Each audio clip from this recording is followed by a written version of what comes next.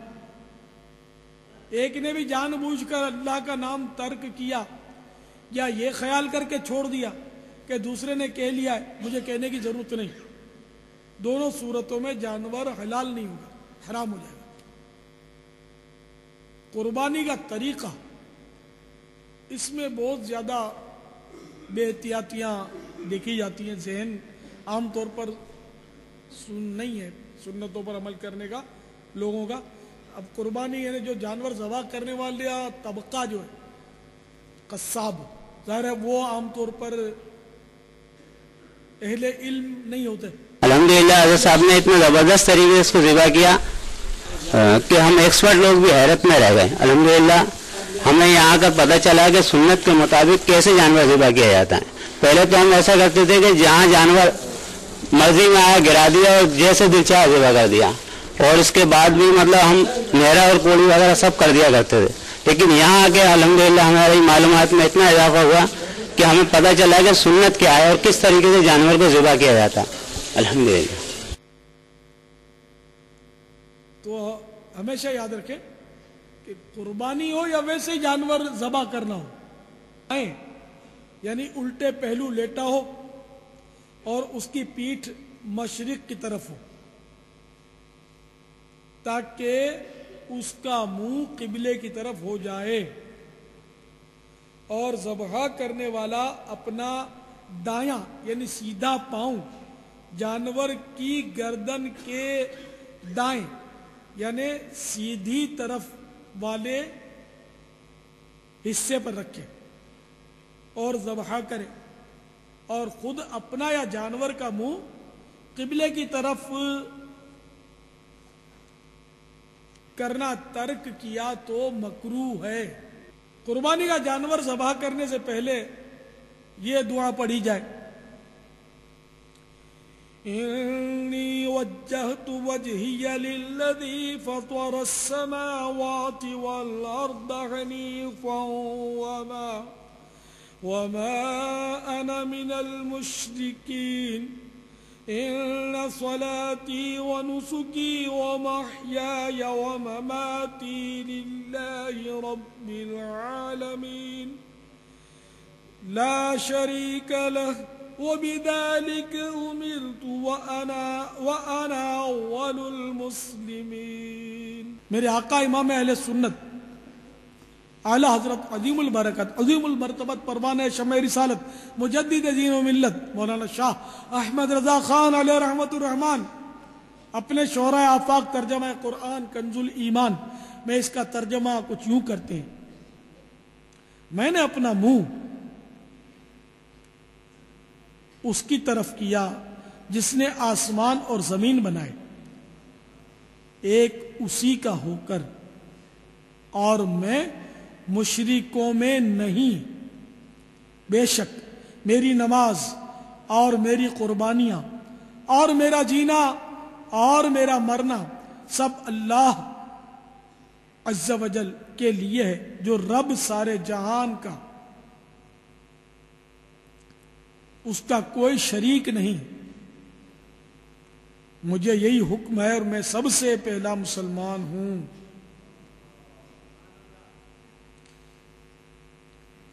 تو یہ دعائیں پڑھنے کے لیے آپ اپنے ساتھ یہ رسالہ مکتبۃ المدینہ کا ابلغ گھوڑے سوار قربانی کے وقت یہ اپنے ساتھ رکھیے, اس کو دیکھ کر دعائیں پڑھ لیجیے.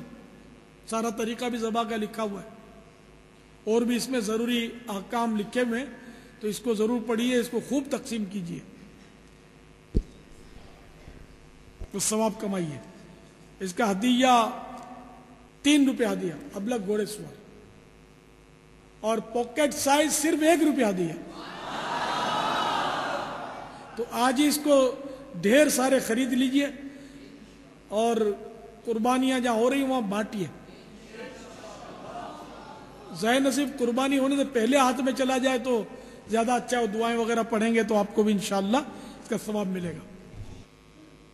یہ دراصل قرآن پاک کی 3 آیتیں، سورۃ الانعام کی آیت نمبر 79، 162 اور 163۔ تو یہ آیتیں پڑھ لینی ہے شروع میں، ٹھیک ہے، جانور کو لٹانے کے بعد۔ اور اب اس کو ذبح کرنے کا طریقہ یہ یعنی کہ جو پڑھا جائے گا وہ نوٹ کر لیے۔ اللہم لک و منک بسم اللہ اللہ اکبر، اے اللہ تیرے ہی لیے اور تیری دی ہوئی توفیق سے، اللہ کے نام سے شروع، اللہ سب سے بڑا ہے۔ تو یہ اگر نہیں بھی پڑھا کسی نے، بسم اللہ اللہ اکبر کہہ دیا تب بھی صحیح ہے، صرف بسم اللہ کہہ دیا جب بھی جانور ذبح ہو جائے گا۔ اور یہ ذبح کا ایک مسئلہ ضمناً یہ بھی عرض کر دوں کہ مسلمان ہونا چاہیے ذبح کے لیے، تو مسلمان نے ذبح کیا یا کتابی، تو بہرحال کتابی کی بحث میں ہم نہیں جاتے ابھی، یعنی مسلمان ذبح کرے تو مسلمان اللہ کا نام لے، یہ ضروری ہے۔ بسم اللہ اللہ اکبر کے بجائے اللہ کا نام لیا، صرف اللہ کا نام لیا اور ذبح کیا، جب بھی جانور حلال ہو جائے گا۔ یہاں تک کہ اگر ذبح کرتے وقت مسلمان نے اللہ کا نام لینا بھول گیا، یاد نہیں رہا اس کو، تب بھی جانور حلال ہے۔ اگر جان بوجھ کر نام نہیں لیا تب جانور حرام ہو جائے گا، یہ ذہن میں رکھیے گا۔ نام لینا اللہ کا بھول گیا تو جانور حلال ہے، اور اگر جان بوجھ کر نام نہیں لیا تو حرام۔ تو یہ کہ اللہم لک و منکا، افضل یہ کہ اللہم لک و منکا بسم اللہ اللہ اکبر، یہ قربانی کے لیے لک و منکا، قربانی نہیں عام ذبح تو بسم اللہ اللہ اکبر کافی ہے۔ اور تیز چھری سے جلد ذبح کر دیا جائے۔ قربانی اپنی طرف سے ہو تو ذبح کے بعد یہ دعا پڑھیے، اللہم تقبل منی کما تقبلت من خلیلک ابراہیم علیہ الصلاة والسلام وحبیبک محمد صلی اللہ تعالی علیہ وآلہ وسلم۔ اے اللہ میری طرف سے قبول فرما، جس طرح تو نے اپنے خلیل ابراہیم علیہ السلام اور اپنے حبیب محمد صلی اللہ تعالی علیہ وآلہ وسلم کی طرف سے قبول فرمائی۔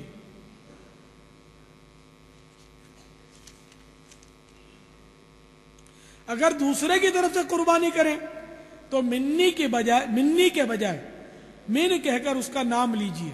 منی مانے میری طرف، من مانے سے، منی مانے میری طرف سے، اور من یعنی سے۔ تو من مثلا من محمد الیاس، تو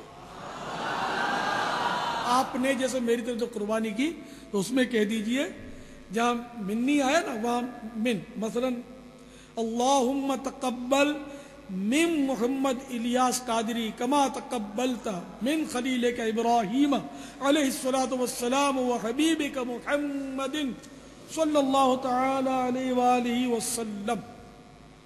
اسی طرح جن کا بھی نام لیں، ہمارے آقا مدنی مصطفیٰ صلی اللہ تعالی علیہ وآلہ وسلم کی طرف سے جن کو وسعت ضرور قربانی کرنی چاہیے، تو وہاں اللہم تقبل من محمد صلی اللہ تعالی علیہ وآلہ وسلم کہہ دیجئے۔ اسی طرح اپنے کوئی بھی عزیز ہو تو یہاں من کے بعد نام، اور اگر آپ کی طرف سے قربانی ہے تو کہیں گے منی،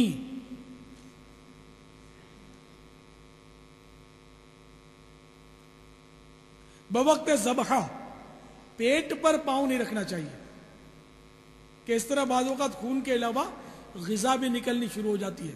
بعض اوقات آپ نے دیکھا ہوگا کہ جب جانور کٹتا ہے تو خون کے ساتھ ساتھ وہ چارہ چبایا ہوا وہ بھی نکلنا شروع ہو جاتا ہے. مدنی التجا قربانی میں دیکھ کر دعا پڑھتے وقت رسالہ یا کتاب یا پرچہ ہو اس پر ناپاک خون نہ لگنے پائے اس کا خیال فرمائیے. یہ بہت سارے لوگ ہوتے ہیں کہ جو شاید یہ سمجھتے ہیں کہ جو جانور ذبح ہوا قربانی کا یہ خون ناپاک نہیں ہے. یہ خون بالکل ناپاک ہے. نہ اس کی مثال میں دوں آپ کو جیسے پیشاب ناپاک ہے اسی طرح یہ بھی ناپاک ہے. نجاست غلیظہ ہے جو ذبح کے وقت نکلا خون دم مسفوح کہتے ہیں اس کو. ذبح کے وقت جو بہتا خون جو نکل رہا ہے ذبح کے وقت یہ ناپاک ہے سخت ناپاک نجاست غلیظہ. کپڑوں پر اگر 1 درہم سے زائد لگ گیا تو نماز ہوگی ہی نہیں. کپڑے پر یا بدن پر اتنا لگ گیا 1 درہم کی مقدار میں لگا تو نماز ہو جائے گی مگر واجب الاعادہ ہوگی. اور اگر 1 درہم سے کم لگا تو اس کو دھو کر پاک کر کے نماز کو دہرانا سنت ہوگا. یہ خاص کر قربانی کے دنوں میں نے بہت بے احتیاطیاں دیکھی ہیں. خون والے پاؤں لے کر گھروں میں پھرتے رہتے ہیں. گھروں میں چادریں دریاں کارپیٹ جو بچھے ہوتے ہیں اس پہ چڑھ جاتے ہیں خون والے پاؤں لے کر اور یہ ناپاک کر ڈالتے ہیں. دیواروں پر خون اڑتا ہے بہت یعنی کہ اتنی بے احتیاطیاں دیکھی ہیں کہ جس کی حد نہیں. قربانی کھا لیں جو بیچارے اٹھاتے ہیں وہ بھی اپنے کپڑے ناپاک اور پتہ نہیں کیا کیا بے احتیاطیاں کر کے پھر اس میں نمازیں بھی پڑھ لیتے ہوں گے. ناپاک کپڑوں سے نماز بھی نہیں ہوتی. جو ناپاکی کا میں نے ابھی مسئلہ عرض کیا کہ 1 درہم سے زیادہ لگا ہوا ہے تو اب نماز ہوگی ہی نہیں. تو اس لیے بہت احتیاط کی ضرورت ہے کہ جو قربانی کھا لیں اٹھاتے ہیں یا جو بھی اس طرح کے کام کرتے ہیں یا آپ کے یہاں جانور کٹا اور آپ کو بھی شوق ہے تو آپ نے بھی ہاتھ دلانا شروع کر دیا تو اب مہربانی کر کے نماز کے لیے الگ سے جوڑا آپ کے پاس ہونا چاہیے کپڑے کا تو اس کو بدل کے پھر نماز ادا کریں اگر وہ کپڑے ناپاک ہو گئے ہیں تو. مدینہ یا سیدی ایک ہرنی منڈی میں دیکھی گئی کیا اس کی قربانی بھی کی جا سکتی ہے؟ ہرنی وحشی جانور ہے یعنی جنگلی جانور ہے تو وحشی جانور کی قربانی نہیں ہوتی جنگلی جانور کی قربانی نہیں ہوتی. واللہ تعالی اعلم ورسولہ اعلم عز وجل وصلی اللہ تعالی علیہ وآلہ وسلم. صلو علی الحبیب میٹھے سے بھائیو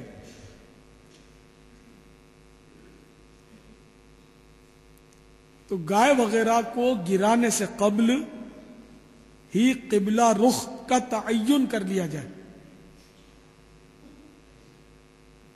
لٹانے کے بعد بالخصوص پتھریلی زمین پر گھسیٹ کر قبلہ رخ کرنا بے زبان جانور کے لیے اذیت کا باعث ہے. گھسیٹتے ہیں یہ بھی کوئی قبلہ رخ کا ذہن ہوتا ہے کسی کا بولتا ہے تو پھر بیچاری کو وہ گھسیٹتے ہیں. مفتی احمد یار خان علیہ رحمت المنان فرماتے ہیں دیکھ جس میں یہ بھی ہے اس فرمان میں کہ مظلوم جانور کی بددعا مقبول ہے. جی ہاں جانوروں کی دعائیں بددعائیں یہ مقبول. سیدنا عثمان حیری رحمت اللہ تعالی علیہ خود فرماتے ہیں کہ میں بہت مالدار گھرانے کا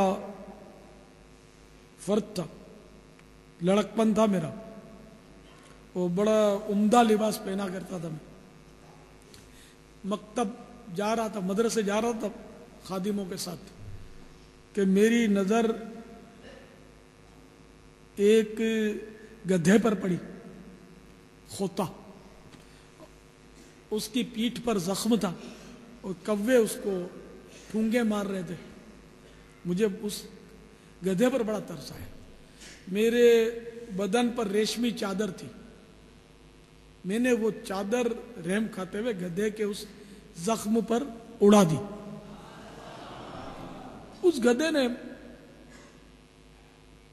میری طرف شکریہ بھرے انداز میں دیکھا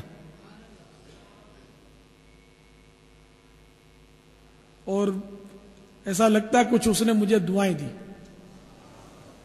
اس کے بعد میرے اندر انقلاب پیدا ہوا اور دنیا سے میرا جی اچاٹ ہوا, اللہ اللہ کرنے کی طرف مائل ہوا میں. اور یہ بہت بڑے ولی اللہ گزرے ہیں. اس کے بعد یعنی انہوں نے اتنے مدارج طے کیے اور ولایت کے اعلیٰ منصب کو انہوں نے پایا. تو ایک گدھے کی دعا, تو اس لیے جانور کی دعا جو ہے نا یہ بھی قبول ہے, اور مظلوم کی بد دعا بھی قبول ہے, چاہے وہ مسلمان ہو چاہے جانور ہو. تو اس لیے ظلم سے بچنا چاہیے.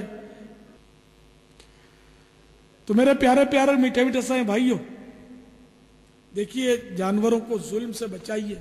کم از کم آپ کے ہاں جو قربانی ہوتی ہے اس میں احتیاطیں کیجیے. اور یہ مسئلہ سن لیجیے کہ ذبح کرنے میں 4 رگیں کٹ جائیں یا کم از کم 3 رگیں کٹ جائیں, اس سے زیادہ نہ کاٹیں کہ چھری گردن کے موہرے تک پہنچ جائے, کہ یہ بے وجہ کی تکلیف ہے. پھر جب تک جانور مکمل طور پر ٹھنڈا نہ ہو جائے نہ اس کے پاؤں کاٹیں نہ کھال اتاریں.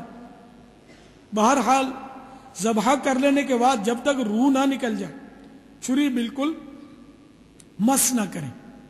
بعض لوگ گائے کو جلدی ٹھنڈی کرنے کے لیے ذبح کے بعد گردن کی کھال ادھیڑ کر چھری گھونپ کر دل کی رگیں کاٹتے ہیں.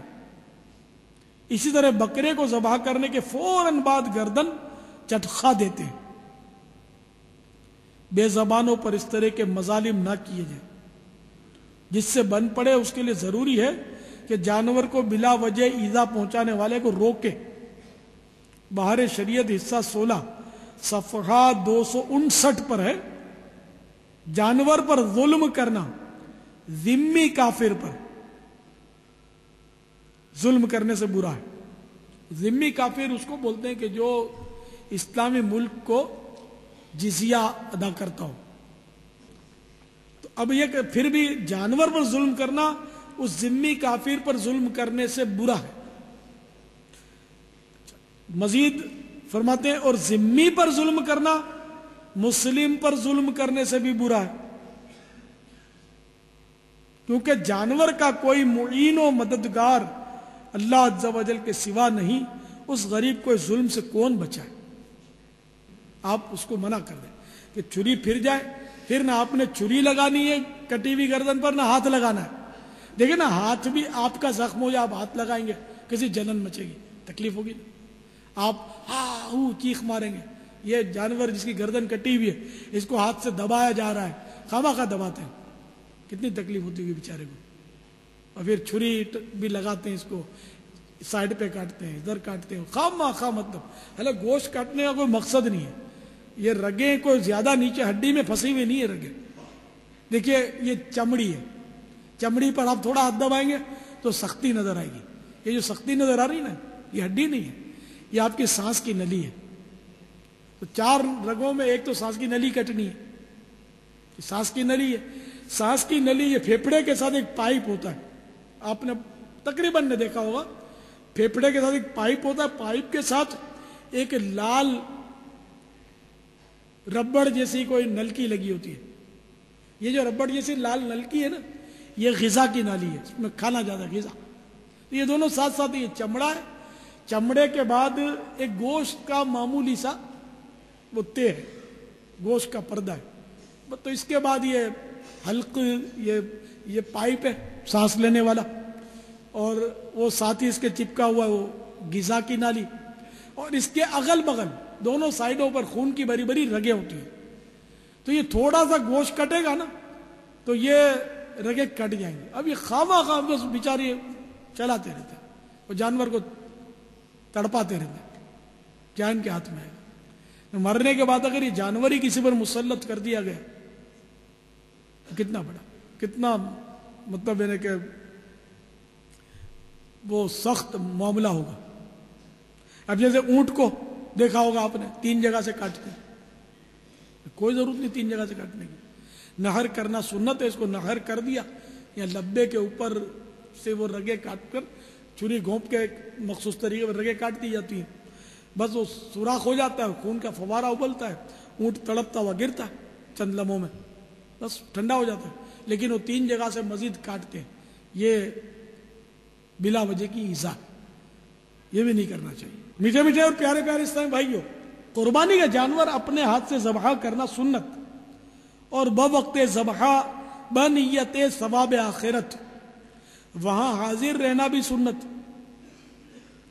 باقی محض حظ نفس کی خاطر بطور تفریح ذبح ہونے والے جانور کے گرد گھیرا ڈالنا، اس کے چیخنے چلانے اور تڑپنے پھڑکنے سے لطف اندوز ہونا، ہنسنا قہقہے بلند کرنا اور اس کا تماشا بنانا سراسر غفلت کی علامت ہے. ذبح کرتے وقت یا اپنی قربانی ہو رہی ہو اس کے پاس حاضر رہتے وقت ادائے سنت کی نیت ہونی چاہیے، اور ساتھ ہی یہ بھی نیت کرے کہ میں راہ خدا عز و جل میں جس طرح آج جانور قربان کر رہا ہوں بوقت ضرورت اپنی جان بھی قربان کر دوں گا. یہ بھی نیت اگر نصیب ہو جائے تو کیا بات ہے کہ جانور کو ذبح کرتے وقت اپنی خواہشات، نفسانی خواہشات کو، نفس امارہ کو بھی گویا میں ذبح کر رہا ہوں، یہ نیت بھی ہو جائے، اور ان مانو کر کے آئندہ گناہوں سے بچوں گا. ذبح ہونے والے جانور پر رحم کھائے اور غور کرے کہ اس کی جگہ اگر مجھے ذبح کیا جا رہا ہوتا تو میری کیا کیفیت ہوتی. بوقت ذبح جانور پر رحم کھانا کار ثواب ہے، جیسا کہ ایک صحابی رضی اللہ تعالی عنہ نے بارگاہ رسالت میں عرض کی، یا رسول اللہ عز و جل و صلی اللہ تعالی علیہ وآلہ وسلم، مجھے بکری ذبح کرنے پر رحم آتا ہے. فرمایا اگر اس پر رحم کرو گے اللہ عز و جل بھی تم پر رحم فرمائے گا. تو بے شک ذبح کریں کہ حکم شریعت ہے، ذبح اپنے ہاتھ سے کریں بے شک، مگر رحم بھی ساتھ میں کریں، کہ رحم کی فضیلت بھی آپ نے سنی الحمدللہ، اور اللہ تعالیٰ کے رحم کے ہم بہت زیادہ حقدار ہیں، طلبگار ہیں اور حاجت مند ہیں. تو اس لیے اس پر رحم کریں، کم سے کم اس کو تکلیف ہو. جو چھری تیز چھری سے ذبح کرنے کا ہے، تیز چھری ہوگی تو تکلیف تو ہے خیر کاٹنے میں، لیکن اگر کند چھری سے ذبح کریں گے تو اور زیادہ تکلیف ہوگی. تو نسبتاً تیز چھری سے ذبح کرنے میں کم تکلیف ہے، چھری ایک دم تیز ہو.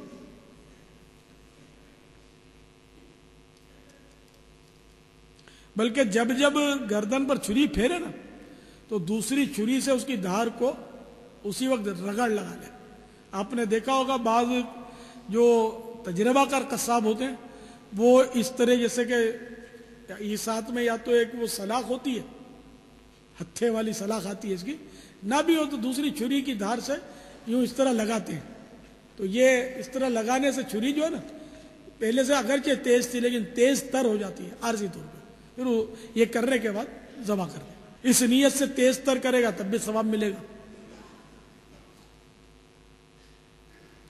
کہ تیز چھری سے ذبح کرنا مستحب ہے. شرکت میں گائے کی قربانی کی تو یعنی کہ جو گائے میں حصہ رکھتے ہیں ان کے لیے مسئلہ ہے کہ شرکت میں گائے کی قربانی کی تو ضروری ہے کہ گوشت وزن کر کے تقسیم کیا جائے، اندازے سے تقسیم کرنا جائز نہیں. بخوشی ایک دوسرے کو کم زیادہ معاف کر دینا بھی کافی نہیں. ہاں اگر سب ایک ہی گھر میں رہتے ہیں کہ مل کر ہی بانٹیں گے اور کھائیں گے، یا شرکا اپنا اپنا حصہ لینا نہیں چاہتے، ایسی صورت میں وزن کی حاجت نہیں.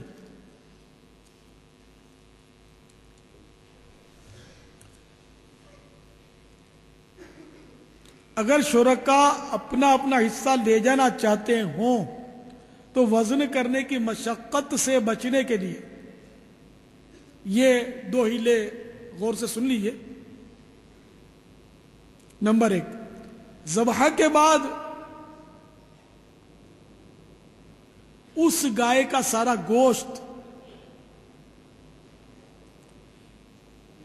ایک ایسے بالغ مسلمان کو ہبہ یعنی تحفتاً اس کا مالک کر دیں اس کو، جو ان کی قربانی میں شریک نہ ہو. اور اب وہ مسلمان جس کو آپ نے ہبہ کر دیا وہ اندازے سے سب میں تقسیم کر دیں. اب کسی کو 2 سیر اٹھا کر دے دے، کسی کو 12 سیر اٹھا کر دے دے، جس طرح بھی وہ اب کرے اس کی مرضی ہے. ایک صورت تو یہ، تو اندازے سے ساتھ ہی بھلے اس سے کر دے، تو کم زیادہ پھر معاف کرنے کی بھی ضرورت نہیں، اور ٹھیک ہے جس کو جتنا ملا لے جائے. تو یہ جائز صورت ہے، بہت آسان ہے، زیادہ مشکل نہیں ہے یہ. تو ایک تو یہ ہیلا میں نے ابھی بیان کیا. دوسرا ہیلا اس سے بھی زیادہ آسان ہے، جیسا کہ فقہاء کرام رحمہم اللہ السلام فرماتے ہیں، گوشت تقسیم کرتے وقت اس میں کوئی دوسری جنس نہ دوسری چیز کوئی جو گوشت سے جس کا تعلق نہ ہو، گوشت نہ کہلائے، مثلا دل، کلیجی، مغز وغیرہ. شاید کوئی کہے کہ یہ بھی تو گوشت کہلاتا ہے. نہیں، یہ گوشت نہیں کہلاتا. سری پائے بیچنے والے بھی آپ نے دیکھے ہوں گے الگ ہوتے ہیں. بھیجا کو آپ یہ نہیں بولتے کہ آدھا پاؤ گوشت دے دو، مجھے بھیجا چاہیے، مجھے گردہ چاہیے، مجھے کلیجی چاہیے. تو یہ گوشت کی جنس نہیں ہے، یہ الگ چیز ہے، تو گوشت نہیں بولتے. عرفن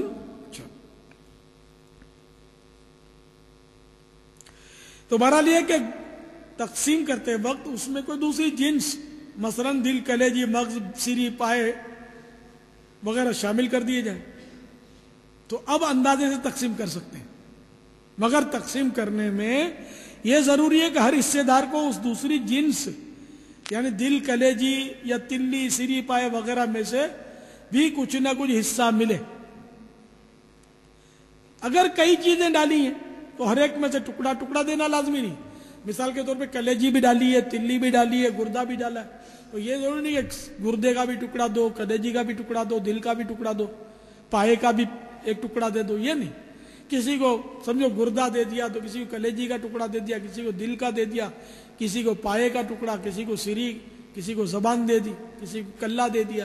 تو اس طرح ان میں سے گوشت کے ساتھ یعنی گوشت تو دیا، اب اس کے ساتھ یہ دوسرا تھوڑا تھوڑا یہ بھی ڈال دیا نا، دوسری جنس جو ہے، تو یہ بھی اب وزن کرنے کی ضرورت نہیں، یہ ہیلا بھی کافی ہے. اور اس طرح بھی گوشت تقسیم ہو سکتا ہے، اندازے سے ہو سکتا ہے، وزن کرنے کی حاجت نہ رہی. تو جو مذہبی، سماجی اور فلاحی ادارے مسلمانوں کی خدمت کے مقدس جذبے کے تحت اجتماعی قربانیاں کرتے ہیں، ان کی خدمت میں مدنی التجا ہے کہ وہ شرکاء میں گائے کا گوشت تقسیم کرتے وقت ابھی جو میں نے شرعی احکام بیان کیے ان کو ضرور پیش نظر رکھیں اور اس کے مطابق گوشت تقسیم کریں. انشاءاللہ عز و جل دونوں جہاں میں بیڑا پار ہوگا. یا سیدی، آپ نے اپنے ابھی جو حضرت عثمان حیری رحمۃ اللہ علیہ کا واقعہ بیان فرمایا، تو ایک واقعہ آپ کے متعلق بھی اس طرح سے مشہور ہے، اس کی اگر وضاحت فرما دیں.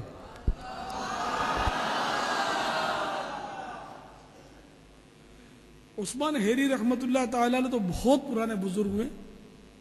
ان کا واقعہ اس وقت تک میں نے پڑھا بھی نہیں تھا، یہ تو کیمیا سعادت میں شاید بعد میں پڑھا میں. میرا گھر جن دنوں موسیٰ لین میں تھا اور میں شہید مسجد کھارا در میں ان دنوں امامت کیا کرتا تھا. تو ایک مرتبہ غالباً ظہر کی نماز کے لیے میں گھر سے چلا، تو وہ ہمارے محلے میں اچھی برادری کے لوگ کافی رہتے تھے، مزدور پیشہ، تو وہ گدھے اور گدا گاڑیاں اور اس طرح کا. تو اس گلی میں جب اپنے گھر سے میں تھوڑا چلا تو میں نے دیکھا کہ ایک گدھا وہ بیچارہ وہ کمزوری کے مارے لیٹا ہوا تھا اور اس کو تکلیف بہت تھی، تو اور ایسا لگتا تھا کہ ساتھ میں اس کو کھجلی بھی بہت تھی کان کی طرف، جس پہلو یہ لیٹا ہوا تھا، اور وہ بالکل یعنی کہ وہ سڑا سڑا سا ہو گیا تھا تکلیف سے، اور وہ بار بار اس کو زمین پر زور زور سے رگڑتا تھا۔ بچے کچھ گھیرے ہوئے تھے، میں نے جب دیکھا تو میرا دل جو تھا وہ شفقت سے بھر آیا، رحم ہوتا ہے اس پر۔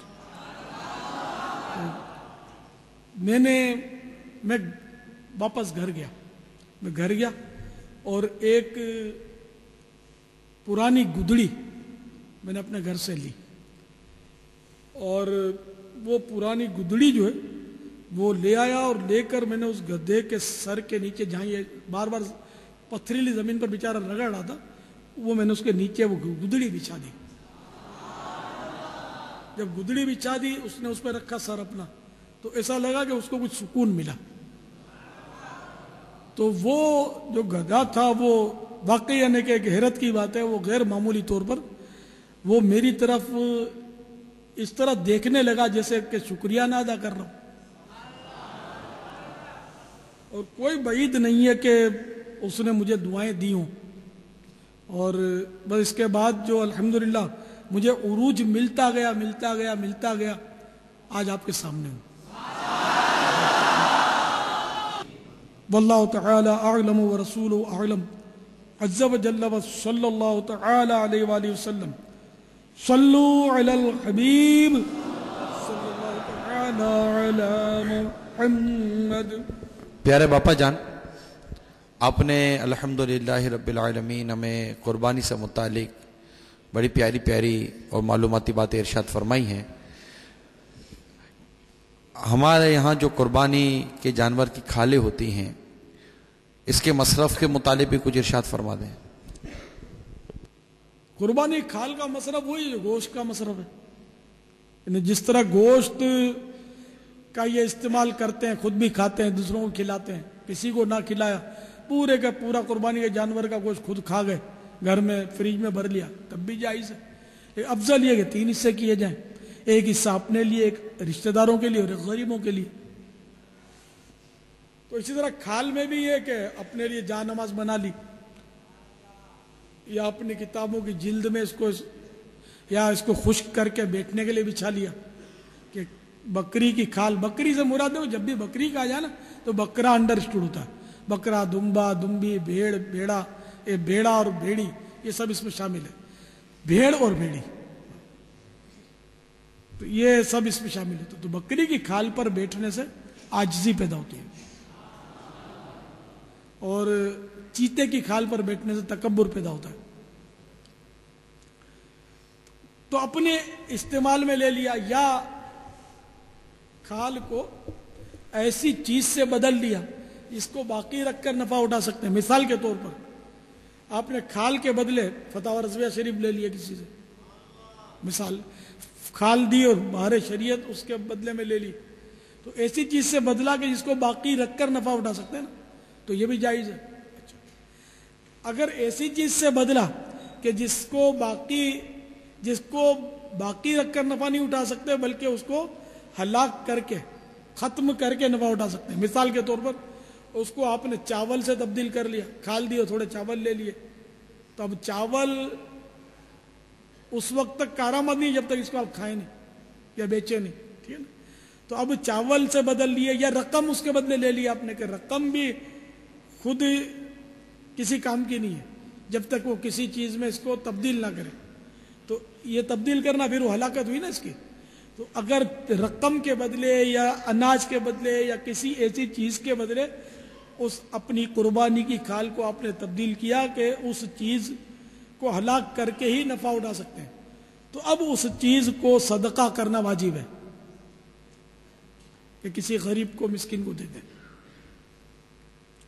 ایک تو کھال کا استعمال یہ، لیکن آج کل کھال جو ہے وہ لوگ مختلف اداروں کو دے دیتے ہیں، یہ بھی ہمارے پاکستان، ہندوستان میں، باقی ایسے ممالک جیسے عرب ممالک ہیں وہاں کھال پھینک دیتے ہیں، آپ کو تعجب ہوگا۔ اس لیے کہ وہاں لیبر مزدور زیادہ مہنگے ہیں. ہمارا غریب ملک ہے تو یہاں مزدور سستے ہیں.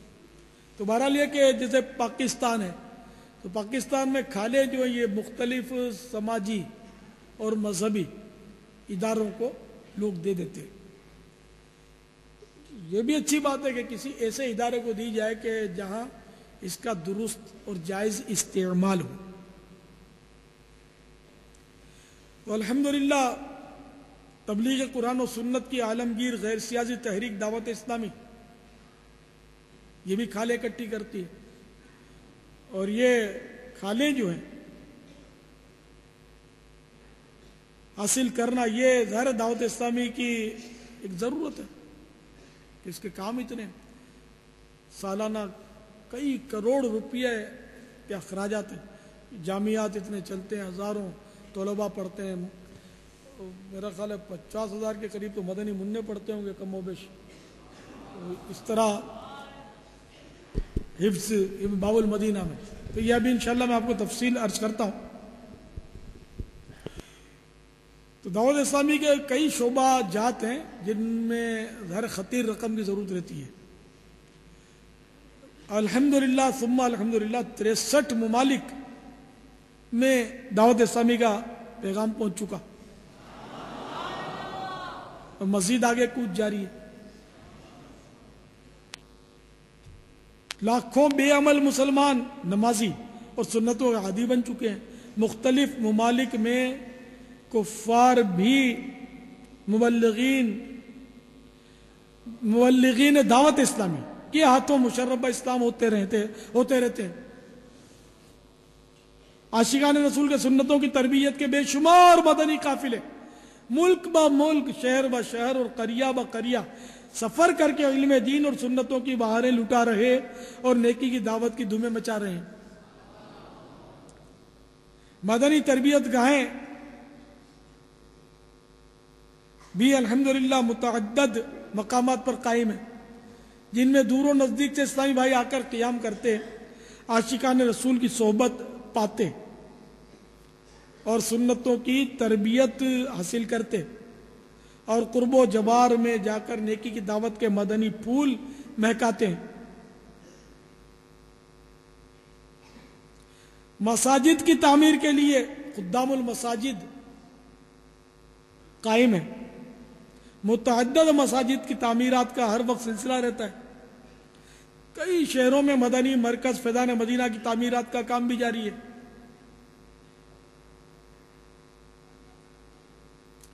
بے شمار مساجد کے امام و مؤذن اور خادمین کے مشاہرے یعنی تنخواہوں کی ادائیگی کا بھی سلسلہ ہے.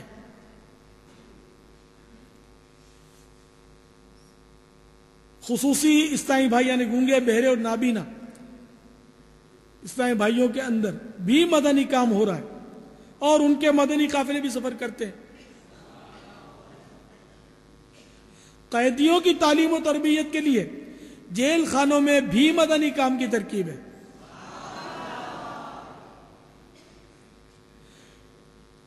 کراچی سینٹرل جیل میں قیدیوں کو عالم بنانے کے لیے جامعۃ المدینہ کا بھی سلسلہ ہے. کئی ڈاکو اور جرائم پیشہ افراد جیل کے اندر ہونے والے مدنی کاموں سے متاثر ہو کر تائب ہونے کے بعد رہائی پا کر عاشقان رسول کے ساتھ مدنی قافلوں کے مسافر بننے اور سنتوں بھری زندگی گزارنے کی سعادت پا رہے ہیں. آتشی اسلحہ کے ذریعے اندھادھند گولیاں برسانے والے اب سنتوں کے مدنی پھول لٹا رہے ہیں. مبلغین دعوت اسلامی کی انفرادی کوششوں کے باعث کفار قیدی بھی مشرب اسلام ہو رہے ہیں. دنیا کی بے شمار مساجد میں ماہ رمضان المبارک کے 30 دن اور آخری عشرہ میں اجتماعی اعتکاف کا اہتمام کیا جاتا ہے. ان میں ہزارہ اسلامی بھائی علم دین حاصل کرتے سنتوں کی تربیت پاتے ہیں. نیز کئی معتکفین چاند رات ہی سے عاشقان رسول کے ساتھ سنتوں کی تربیت کے مدنی قافلوں کے مسافر بن جاتے ہیں.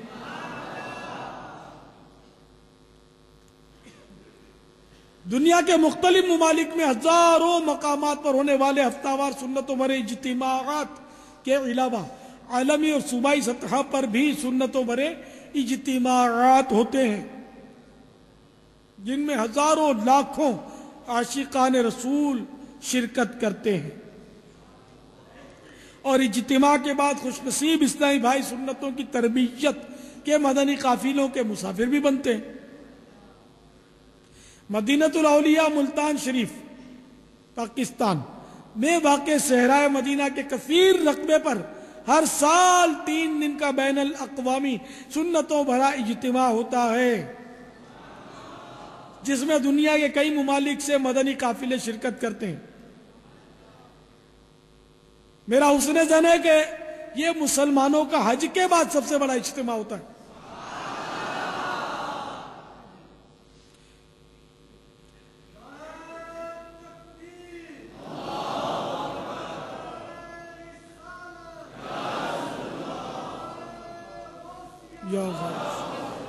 صحرائے مدینہ مدینۃ الاولیاء ملتان اور صحرائے مدینہ باب الاسلام کراچی کا کثیر رقبہ دعوت اسلامی کی ملکیت ہے۔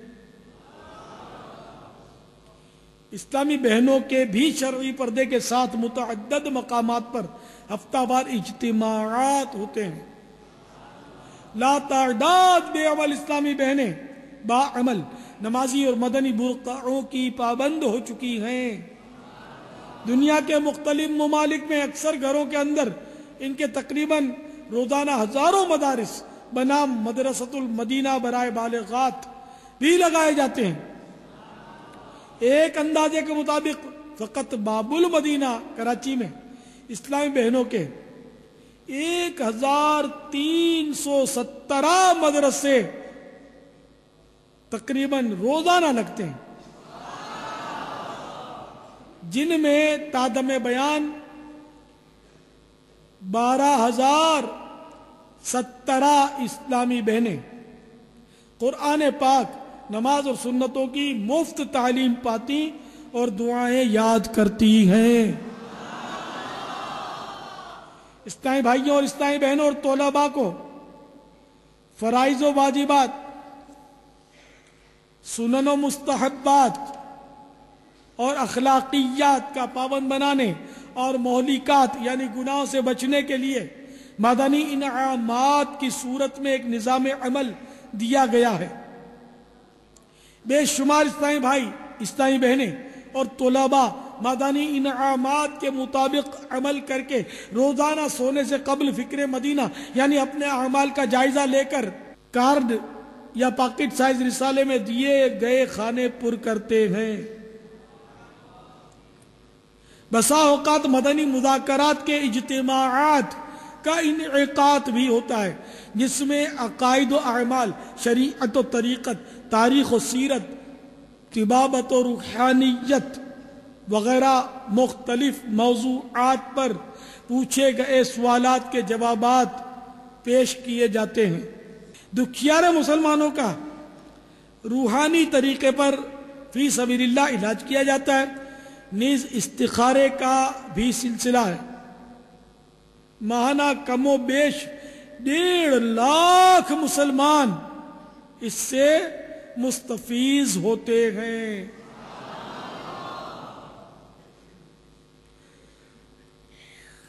حج کے موسم بہار میں حاجی کیمپوں میں مبلغین دعوت اسلامی حاجیوں کی تربیت کرتے ہیں۔ حج و زیارت مدینہ منورہ میں رہنمائی کے لیے مدینہ کے مسافروں کو حج کی کتاب مثلا رفیق الحرمین بھی اکثر و بیشتر مفت پیش کی جاتی ہیں۔ تعلیمی اداروں مثلا دینی مدارس، اسکولز، کالجز اور یونیورسٹیز کے اساتذہ اور طلباء کو میٹھے میٹھے آقا مدینے والے مصطفیٰ صلی اللہ تعالی علیہ وآلہ وسلم کی سنتوں سے روح شناس کروانے کے لیے بھی مدنی کام ہو رہا ہے۔ بے شمار طلباء سنتوں بھرے اجتماعات میں شرکت کرتے ہیں۔ نیز مدنی قافلوں کے مسافر بھی بنتے رہتے ہیں. الحمدللہ عز و جل متعدد دنیاوی علوم کے دل دادا بے عمل طلباء نمازی اور سنتوں کے عادی ہو گئے. چھٹیوں میں دینی تربیت کے لیے فیضان قرآن و حدیث کورس کی بھی تربیت کی جاتی ہے، ترکیب کی جاتی ہے. جامعۃ المدینہ کے نام سے کثیر جامعات قائم ہیں. ان کے ذریعے لا تعداد اسلامی بھائیوں کو حسب ضرورت قیام و طعام کی سہولتوں کے ساتھ درس نظامی یعنی عالم کورس اور اسلامی بہنوں کو عالمہ کورس کی مفت تعلیم دی جاتی ہے.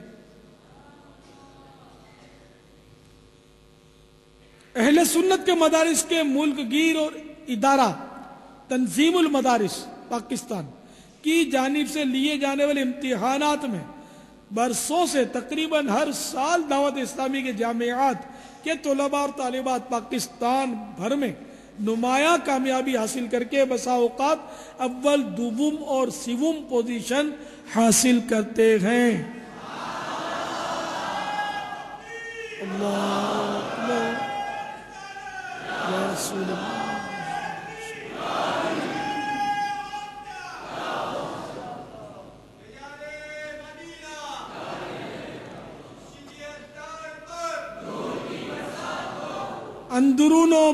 اندرون و بیرون ملک حفظ و ناظرہ کے لا تعداد مدارس بنام مدرسۃ المدینہ قائم ہے.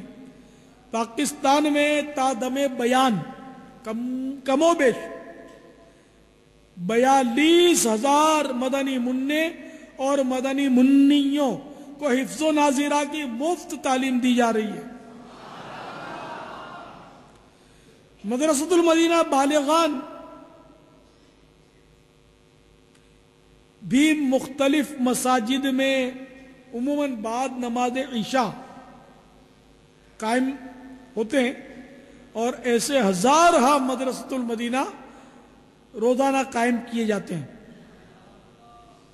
جن میں اسلامی بھائی صحیح مخارج سے حروف کی درست ادائیگی کے ساتھ قرآن کریم سیکھتے اور دعائیں یاد کرتے، نمازیں وغیرہ درست کرتے اور سنتوں کی مفت تعلیم پاتے ہیں. محدود پیمانے پر شفا خانے بھی قائم ہیں جہاں بیمار طلباء اور مدنی عملہ کا مفت علاج کیا جاتا ہے. ضرورتاً ان کو داخل بھی کرتے ہیں. نیز حسب ضرورت بڑے اسپتالوں کے ذریعے بھی علاج کی ترکیب بنائی جاتی ہے. تخصص فی الفقہ یعنی مفتی کورس کا بھی سلسلہ ہے جس میں متعدد علماء کرام افتاء یعنی فتویٰ دینے کی تربیت پا رہے ہیں. مسلمانوں کو پیش آمدہ جدید مسائل کے حل کے لیے مجلس تحقیقات شرعیہ مصروف عمل ہے جو کہ دعوت اسلامی کے مبلغین علماء و مفتیان کرام پر مشتمل ہے. دارالافتاء اہل سنت بھی قائم ہے. مسلمانوں کے شرعی مسائل کے حل کے لیے کوشاں ہے اور یہاں پر دعوت اسلامی کے مبلغین مفتیان کرام بالمشافہ تحریری اور مکتوبات کے ذریعے شرعی مسائل کا حل پیش کر رہے ہیں. اکثر فتاوی کمپیوٹر پر کمپوز کر کے دیے جاتے ہیں. انٹرنیٹ کی ویب سائٹ www.dawat-islami.net کے ذریعے دنیا بھر میں اسلام کا پیغام عام کیا جا رہا ہے. دعوت اسلامی کی ویب سائٹ کا ایڈریس جو ہے یہ مکتبۃ المدینہ سے جاری ہونے والے ہر رسالے، ہر کیسٹ اور ہر سی ڈی، ہر وی سی ڈی پر موجود ہوتا ہے. دعوت اسلامی کی ویب سائٹ میں دارالافتاء اہل سنت پر دنیا بھر کے مسلمانوں کی طرف سے پوچھے جانے والے مسائل کا حل بتایا جاتا، کفار کے اسلام پر اعتراضات کے جوابات دیے جاتے اور ان کو اسلام کی دعوت پیش کی جاتی ہے.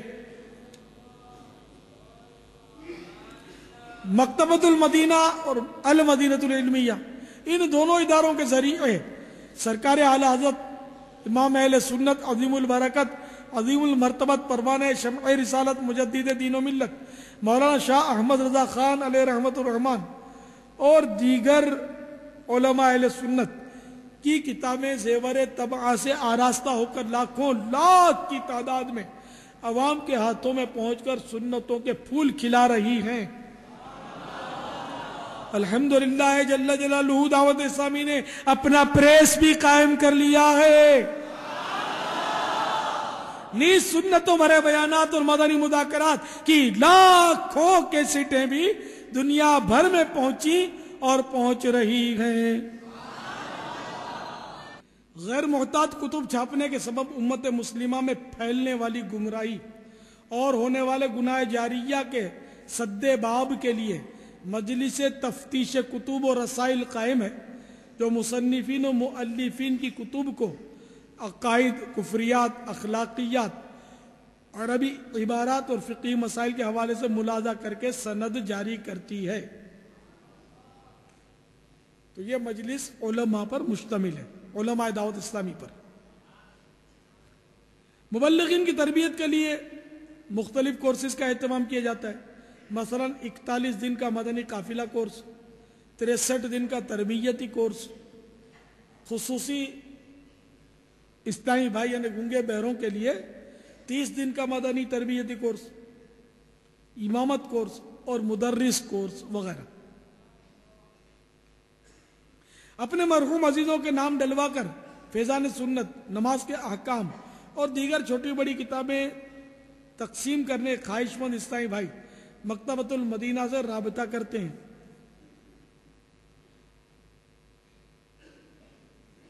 شادی بیاہ اور دیگر خوشی و غمی کے مواقع پر اہل خانہ کی طرف سے مفت کتابیں بانٹنے کے لیے مکتبۃ المدینہ کے بستے لگائے جاتے ہیں۔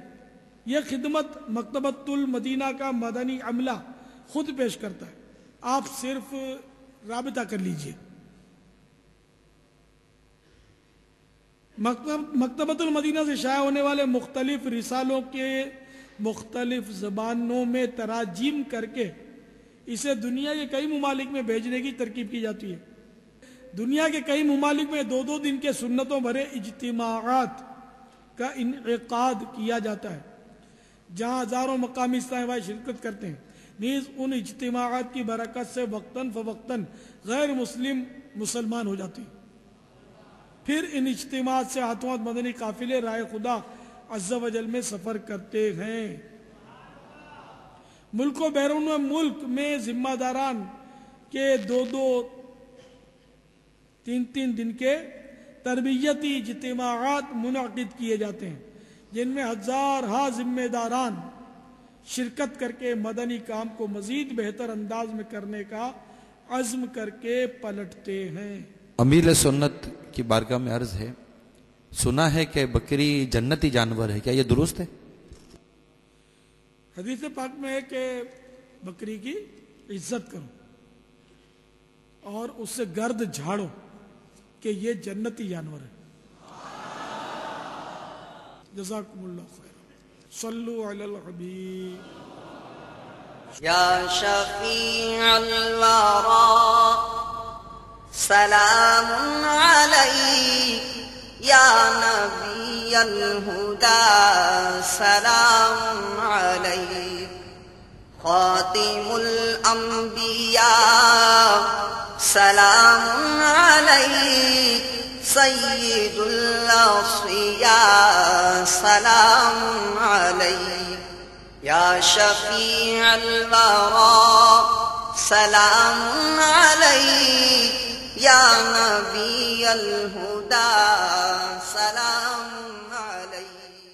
لوٹنے رحمتیں قافلے میں چلو، سیکھنے سنتیں قافلے میں چلو، قافلے میں چلو، قافلے میں چلو، قافلے میں چلو، قافلے میں چلو۔